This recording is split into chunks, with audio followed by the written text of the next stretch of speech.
হযরতকে হযরতের অভিব্যক্তি প্রকাশ করার জন্য সবিনয়ভাবে অনুরোধ করা হচ্ছে। আসসালামু আলাইকুম। আমার নাম মাওলানা হারুন রশিদ ফারুকী। জমিয়ত উলামা ইসলাম বাংলাদেশ কর্তৃক আমাকে মনোনয়ন দিয়েছে আটকাটা খেজুর গাছ কেন্দ্র উপজেলাবাসী আমাকে গত নির্বাচনে বিপুল ভোটে ভাইস চেয়ারম্যান পদে নির্বাচিত করেছিলেন।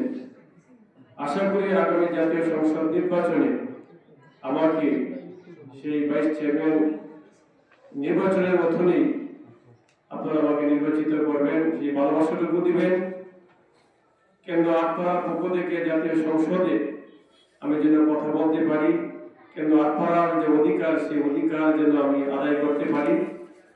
আশা করি আপনারা সেই ভালোবাসাটুকু দিয়ে আমাকে নির্বাচিত করবেন, সেই আশা রেখে সকলকে ধন্যবাদ জানিয়ে সকলের সুস্বাস্থ্য কামনা করে আমি আমার সংক্ষিপ্ত বক্তব্য শেষ করলাম। আসসালামু আলাইকুম।